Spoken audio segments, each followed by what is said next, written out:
आज का मुसलमान फिरऔन का वारिस बनने चला है।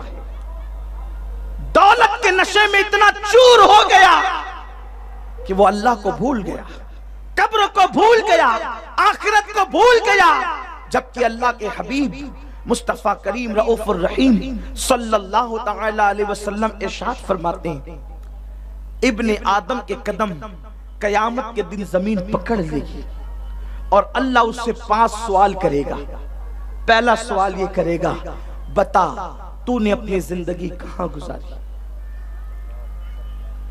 पहला सवाल है कयामत का, जब जमीन पकड़ लेगी इंसान के कदम को, तूने अपनी जिंदगी कहां गुजारी। हम अपनी जिंदगी कहां गुजारते हैं? मैं ये नहीं कहता कौन अपनी जिंदगी कहां गुजारता है, लेकिन हमें पता है, हर आदमी अच्छी तरीके से जानता है कि वो अपनी जिंदगी को गुजारता कहां है। हमारी जिंदगी कहां गुजर रही है?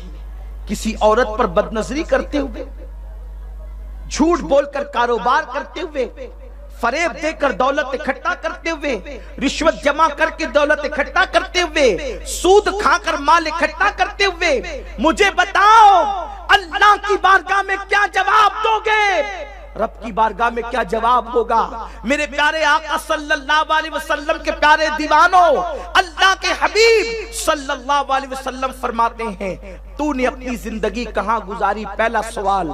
दूसरा सवाल, तूने अपनी जवानी कहां गुजारी? पूरी जिंदगी के बारे में फिर वापस जवानी के से मुताल्लिक पूछा जाएगा। तूने अपनी जवानी कहां गुजारी?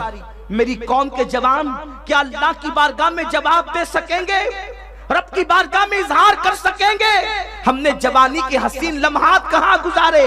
अल्लाह अकबर। आज तो जवानी को लोगों ने ऐशाशियों की नजर कर दिया है, खेल कूद की नजर कर दिया है, बुराइयों की नजर कर दिया है। लोगों को ये तसव्वुर है कि जो जवानी मिली है वो सिर्फ ऐशाशी के लिए, गुनाहों के लिए, बुराइयों के लिए। सुन लो, ये जवानी के कीमती लम्हात चंद दिनों के अंदर गुजर जाएंगे, चंद सालों के अंदर गुजर जाएंगे। लेकिन अल्लाह अकबर, जब बुढ़ापा आ जाएगा, दांत हिलने लगेंगे, बाल सफेद हो जाएंगे, कमर खड़ी रहने से और कमर अपनी जगह ठहरने से जवाब दे जाएगी, रुकू करने की ताकत न होगी, हाथों में कपकपी आ जाएगी, आंखों की बीनाई कम हो जाएगी। उस वक्त तुम इबादत के प्लान बनाओगे, लेकिन तुम्हें इबादत का मौका नहीं मिलेगा। अल्लाह के बंदे सुन ले, अल्लाह ने आज तुझे वक्त दिया है, आज अल्लाह ने तुझे सेहत दी है, आज अल्लाह ने तुझे फरागत दी है। अल्लाह रब्बुल इज्जत की नेमतों का शुक्र कर, रब की इबादत कर। वक्त चला जाएगा, तू जवानी की हसीन रातों को आवाज देगा, लेकिन जवानी की हसीन रातें लौट करके कभी नहीं आएगी, इसलिए कि एक मर्तबा वक्त चला जाता है तो फिर दोबारा लौट करके नहीं आता। अल्लाह के प्यारे महबूब गैब दा नबी सल्लल्लाहु अलैहि वसल्लम फरमाते हैं, अल्लाह तुझसे पूछेगा तूने अपनी जवानी के लम्हात कहां गुजारे? बड़ी माजरत के साथ मेरी कौम के जो जवान अपनी रातों को ज़िना के अड्डों पर गुजारते हैं, क्या वो रब की बारगाह में इकबाल जुर्म कर सकेंगे? क्या वो रब की बारगाह में जवाब दे सकेंगे कि मौला हमने ज़िना के अड्डों पर अपनी रातों को गुजारा, हमने कानों के अंदर एयरफोन लगा करके गाने सुने, जुल्फ रुखसार की बातें सुनी? बताओ तो सही, कितना नादान है इंसान। जिंदगी पहली और आखिरी मर्तबा अल्लाह ने दिया, उसमें जवानी के कीमती लम्हात पहली और आखिरी मर्तबा अल्लाह ने दिया। इन कीमती लम्हात को हम कहां गवा रहे हैं? नुक्कड़ों पर बैठकर, मोबाइल में गेम खेलकर, व्हाट्सएप पर, फेसबुक पर ज़िना के मनाज़िर देखकर, फिल्में देखकर, दोस्तों की महफिल में। ऐ नादान इंसान, जरा सोच तो सही, अल्लाह वालों ने अपनी जिंदगी को कहां गुजारा और हम अपनी जिंदगी को कहां गुजार रहे हैं? हमारे लिए तो आज सब कुछ गुनाहों के अड्डे हो चुके। शराब के अड्डों को हम आबाद करें, जिना के अड्डों को हम आबाद करें, लेकिन तुझे खबर नहीं, ये पहली और आखिरी मर्तबा दी जाने वाली जिंदगी जो तेजी के साथ बर्फ की तरह पिघल रही है, अल्लाह तेरी इस जवानी के मुतालिक तुझसे सवाल करेगा। और ये तेरी चल चल चलने वाली ज़बान जो आज तू सबको लाजवाब कर देता है, इस जबान पर मेरा अल्लाह मोहर लगा देगा। मेरा करीम फरमाता है व तुकल्लिमुना ऐदीहिम व तशहदु अर्जुलुहुम बिमा कानू यक्सिबून। तुम्हारे मुंह पर मोहर लगेगी और तुम्हारे आज़ा अल्लाह की बारगाह में कलाम करेंगे। जिस्म का बाल बाल बोड़ पड़ेगा, आंखें बोलेगी अल्लाह इसने किसी को देखकर आंखों का जिना किया था, हाथ कहेंगे अल्लाह मुझसे फला काम किया था, पैर कहेंगे अल्लाह मुझसे चल करके फला जगह पर गया था। ऐ मेरी कौम के जवानों, कितने नाजुक और कमजोर हैं हम कि अगर हमें मच्छर काटे तो हम बेचैन हो जाते हैं, अगर कुत्ता हम पर दौड़ पड़े तो हम जो है वो बेचैन होकर के भागने लगते हैं। जो लोग कुत्ते को दौड़ाने को बर्दाश्त न कर सके, जो लोग मच्छरों के डंक को बर्दाश्त न कर सके, जो रात की तारीकी में अपने साये से डर जाते हैं, जब जहन्नम के अंदर रब तबारक व ताला के फरिश्ते इन पर अजाब के गूजे बरसाएंगे, इन पर अजाब के चाबुक बरसाएंगे, वो भी जहन्नम की आग के बने हुए चाबुक, उस वक्त तो तुम्हारा क्या बनेगा। आज अपनी जवानी पर इतरा रहे हो, एक वक्त वो आएगा रब की बारगाह में तुम्हारी जवानी के मुतालिक तुमसे सवाल किया जाएगा। आज मेरी कौम के जवान कहते हैं जिस जवानी के अंदर लड़कियों से दोस्ती नहीं, वो जवानी क्या काम की है, वो जवानी में लुत्फ क्या है। ऐ मेरी कौम के जवानों, अगर ये बात कोई काफिर कहता तो शायद हमें ताज्जुब न होता, लेकिन ये बात तू कह रहा है जिसके लिए जुल्फे वद्दुहा के साथ जुल्फे वल्लैल के साए और रुखे वद्दुहा के जलवे बयान किए गए। आज तू उस मुस्तफा करीम की अजमतों को भूल करके किसी के जुल्फ रुखसार की बात कर रहा है। मुझे बता तो सही, ऐ मेरे प्यारे आका सल्लल्लाहु अलैहि वसल्लम के प्यारे दीवानों, अगर तू जिना के अड्डे से वापस आए और तुझसे तेरी माँ पूछ ले बेटा कहां से आ रहा है, तो तू अपनी माँ को जवाब देने की ताकत नहीं रखता। अगर तू जिना के अड्डे से वापस लौटे और तेरी बीवी जो तेरी महकूम है वो तुझसे पूछ ले, तो तू अपनी बीवी को जवाब देने की हिम्मत नहीं रखता। गुनाहों की दास्तान जब तुम अपनी बीवी को बताने की हिम्मत नहीं करते, तो अल्लाह जब तुमसे तुम्हारी जवानी के मुतालिक सवाल करेगा, तुम अल्लाह को क्या जवाब दोगे? उस दिन के लिए क्या तैयारी है? सैयदना अबू बकर सिद्दीक रज़ी अल्लाह ताला की शहजादी हजरत अस्मा कहती है मेरे बाबा अल्लाह के रसूल के साथ नाश्ता कर रहे थे, सरकार ने फरमाया अबू बकर ये जो नाश्ते के लुक़मे तेरे मुंह में जा रहे, कल क़यामत के दिन अल्लाह इसके मुतालिक भी पूछेगा। सिद्दीक अकबर ने अर्ज़ की या रसूल अल्लाह जो हम लुक़मे खा रहे इसके बारे में भी पूछा जाएगा? इरशाद हुआ हाँ पूछा जाएगा। अगर हमने हलाल लुक़मे खाए तो अल्लाह उसके बारे में भी पूछेगा, जो हराम काम किए उसके बारे में कौन जवाब देगा? इसीलिए तो मौलाए कायनात शेर खुदा अली ये मुर्तजा कहते हैं मैंने तुम्हारी दुनिया से हाथों को उठा लिया, मैंने तुम्हारी दुनिया से हाथों को समेट लिया, इसलिए कि जिसके हलाल का हिसाब है और जिसके हराम पे अजाब है उस दुनिया में मैं हाथ कैसे डालूं? इसीलिए फरमाते हैं मैंने दुनिया को 3 तलाक दे दिया है। मौलाए कायनात का कौल है मैंने दुनिया को 3 तलाक दे दिया है, क्योंकि जिसके हलाल का हिसाब हो और जिसके हराम में अजाब हो फिर उसको इस्तेमाल कैसे किया जाए। लेकिन हलाल का हिसाब मौला अली जैसा देने के लिए डर रहा है, तो हम हराम के बारे में जवाब कैसे देंगे?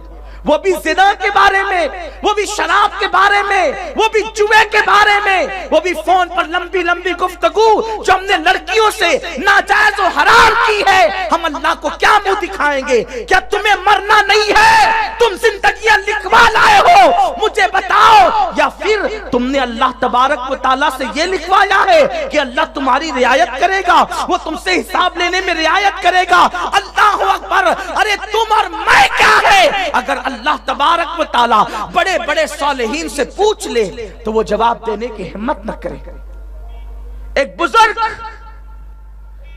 जिसे दुनिया शेख अबू अली दक्का के नाम से जानती है, साहिब रिसाले कुशैरिया के उस्ताद हैं, उनके इंतकाल के बाद किसी ने ख्वाब में देखकर पूछा, हजरत अल्लाह ने आपके साथ क्या सलूक किया?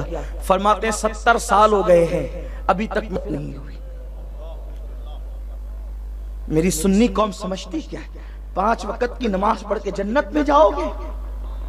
रमजान शरीफ के रोजे रखकर सिर्फ जन्नत में जाओगे? वो अल्लाह है, उसकी खुफिया तदबीर से बचो।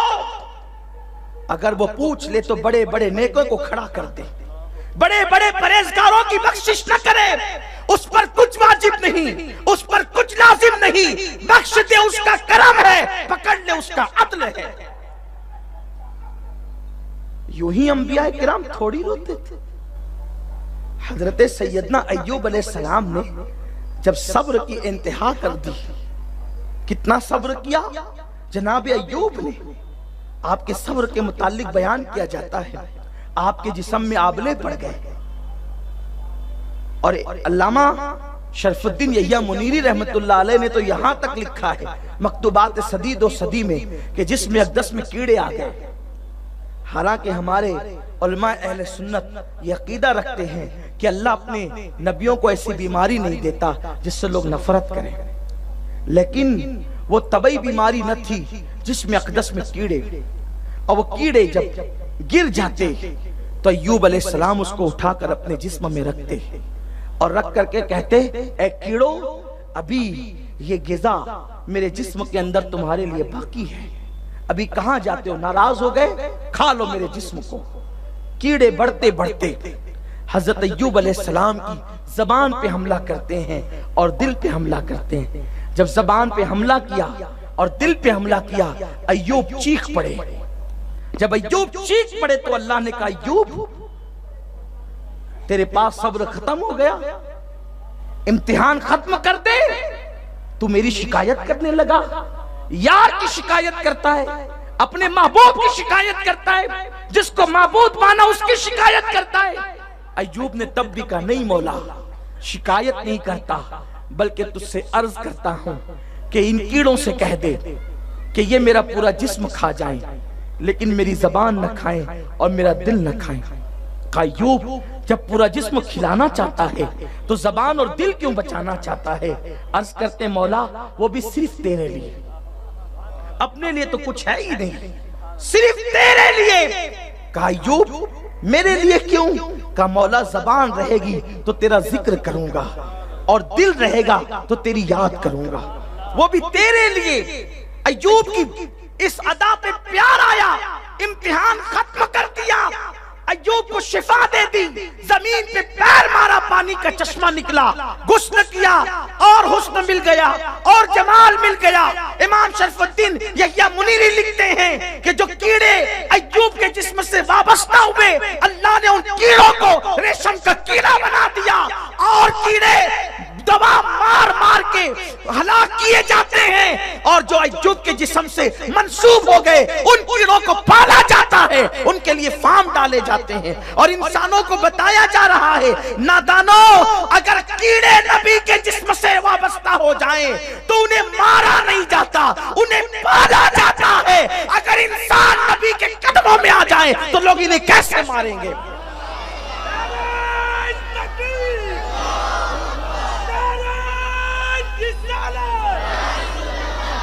आज मेरा वो उन्वान नहीं, लेकिन सुनो, जब जनाब अय्यूब सब्र का हक अदा कर चुके तो एक दिन जनाब अय्यूब अलैहिस्सलाम अल्लाह से नाज़े बंदगी में कहते हैं, जनाब अय्यूब नाज़े बंदगी में कहते हैं, ए अल्लाह, देखा तूने मैंने कितना सब्र किया, अल्लाह देखा तूने मैंने कितना सब्र किया। सब्र तो किया था ना, कितना सब्र किया था। बच्चे मर गए, शिकायत न की, और क्या कहा, मैं भी अल्लाह का हूं, वो जो चाहे करे। मवेशी मर गए, महल गिर गया, मैं भी अल्लाह का हूं, कितना सब्र किया। जिस्म में आबले पड़ गए, सब्र किया। लुकमे लुकमे को वो अय्यूब जो सबको खिलाते थे, अब वो अय्यूब के पास एक लुकमा न रहा, सब्र किया। अय्यूब को हक तो था ना कि कहते मैंने सब्र किया, कह गए, अल्लाह देखा तूने मैंने कितना सब्र किया। आवाज आई, अय्यूब तू जो कहता है कि मैंने इतना सब्र किया, मैं तुझसे पूछता हूं कि ये सब्र की तौफीक तू कहां से लाया था? तुझे अगर अपने सब्र पे नाज है तो बता तू सब्र की तौफीक लाया कहां से था? तो जनाब अय्यूब अलैहिस्सलाम से जब ये बात कही जाती है तो मैं और आप, हमारी हैसियत क्या है, अपनी औकात क्या है? उसके बाद आप देखें हजरत सैयदना दाऊद अलैहिस्सलाम अल्लाह की खशियत और खौफ से इतना रोए कि हजरत सैयदना दाऊद अलैहिस्सलाम की आंखों से जो आंसू निकले, उन आंसुओं से वो जमीन पर जो आंसू गिरे थे उससे सब्जा उग गया, सब्जा जो है वो उससे उग गया, घास उग गई। तो हजरत दाऊद अलैहिस्सलाम ने अल्लाह से अर्ज किया, अल्लाह देख मैं तेरे लिए कितना रोया। इरशाद हुआ, अय्यूब दाऊद तुझे अपना रोना याद है और तुझे मेरी नेमत याद नहीं। ये नबियों से कहा जा रहा है, वो बेनियाज है, वो शान वाला रब है। आपको नहीं पता मेरे प्यारे आका अलैहिस्सलाम के प्यारे दीवानों, हजरत सैयदना मालिक इब्ने दीनार कहते हैं पापियों से पूछेगा कि तुमने गुनाह क्यों किया, और नेकोकारों से पूछेगा मैंने जो नेकियों की तौफीक दी थी तुमने उस पर शुक्र अदा क्यों ना किया। फरमाते हैं जिनको नेकियों की तौफीक दी, अगर वो लोग अंगारों पे सजदे करें और उनकी पेशानियां मिस्ले वरक के हो जाए तो भी वो लोग अल्लाह रब्बुल इज्जत का शुक्र अदा करने का हक अदा नहीं कर सकते। आप मुझे बताएं तो शेख अबू अली दक्काक जो इमाम कुशैरी जैसे सूफिया के उस्ताद हैं, फरमाते 70 साल हो गए मैं खड़ा हूं। कहा क्यों? कहा एक गुनाह हुआ था, तवज्जो फरमाएं मेरी कौम के जवान, तवज्जो फरमाएं। आप ये समझते हैं हम गुनाह करते रहे फिर पंज वक्ता भी पढ़ते रहे? ये पंज वक्ता तो गुलामी की एक तमहीद हुआ करती है। नमाजें जो है अलामत है गुलामी की, बंदगी की अलामत है, वरना वो चाहे कबूल करे चाहे रद्द करे। हम तो हाल ये अपना कि हमने तो इबादत को तिजारत बनाया। मेरे प्यारे आका अलैहिस्सलाम के प्यारे दीवानों, शेख फरमाते 70 साल हुए अभी तक मगफिरत नहीं हुई और एक गुनाह पर पकड़ हो गई। पूछा गया वो कौन सा गुनाह? फरमाते बचपन में मदरसा जा रहा था, छोटी सी उम्र थी, इब्तिदाई जवानी की तरफ कदम बढ़ रहे थे, जवानी दीवानी लाउबाली होती है। मदरसा जाते हुए एक खूबसूरत लड़का दिखा, उस लड़के को देखकर एक गलत सा ख्याल जहन में आ गया, सिर्फ ख्याल जहन में आया, लड़के को देखकर एक ख्याल जहन में आया, बस उसी ख्याल पे पकड़ हुई है और अभी तक मेरी मगफिरत नहीं हुई। 70 साल हो गए मौत को। आपसे पूछना चाहता हूं अगर लड़के को देखकर गलत ख्याल आ जाए तो सारी जिंदगी इबादतें किए, इमाम कुशैरी जैसों के उस्ताद है, सूफिया हैं, सूफिया के सरदार हैं, उसके बावजूद भी 70 साल हुए। इमाम इब्नुल जौजी ने इसको नकल किया है, कहते हैं उसी एक गुनाह पर पकड़ हुई है, अभी तक मगफिरत नहीं होती। एक खूबसूरत जवान को देखकर एक ख्याल ही आ गया था। आप मुझे बताएं इतना बड़ा बुजुर्ग कहलाने वाला, इतनी इबादतें करने वाला एक जवान को देखकर बचपने में कर, जवानी में नहीं, शऊर की उम्र को नहीं, क्योंकि जिनके रुतबे हैं सिवा उनको सिवा मुश्किल है। अगर कोई ये सोचे ना कि ऐसे लोगों की पकड़ हो जाती है, वो पकड़ होना ही इस बात की जमानत है, इस बात की अलामत है कि वो अल्लाह के महबूब और मकबूल है। क्यों? इसलिए कि पड़ोसी का बच्चा और अपना बच्चा जब आपस में लड़ते हैं तो होशियार आदमी की निशानी ये है वो अपने बच्चे को तमाचा लगा के कहता है घर में चल, ताकि पता चले ये अपना है। तो छोटी छोटी गलतियों पे जिनकी पकड़ की जाती है उनको बताया जाता है ये अपने हैं, इसलिए इनकी अजमतें बताई जा रही है, वरना इससे कोई गलत मफहूम न ले। यहां तो करोड़ों गुनाह फिर भी पकड़ नहीं होती। क्यों? ढील दी जा रही है ताकि गुनाह पे गुनाह करते जाओ, जहन्नम का ईंधन बनाएंगे, लेकिन वहां छोटी सी खता पर भी पकड़ हो जाती। कैसे? आईना देखकर कहते हैं कि मेरा हुस्न तो पूरी कायनात की नेमतों से बढ़कर है, बस इसी पे पकड़ होती है और फिर कुएं में डाल दिए जाते हैं। और उसके बाद खोटे सिक्कों पे बेच दिए जाते हैं, फिर उसके बाद 20 साल तक के कैद किए जाते हैं, उससे पहले इल्जाम लगाए जाते हैं। लेकिन जब एहसास होता है हमने जो सोचा था वो अपनी शान के मुताबिक न था, शान नबूवत, शान रिसालत, शान महबूबियत के खिलाफ था, अब तौबा करते हैं तो फिर जेल से निकाल के मिस्र का बादशाह बना दिए जाते हैं।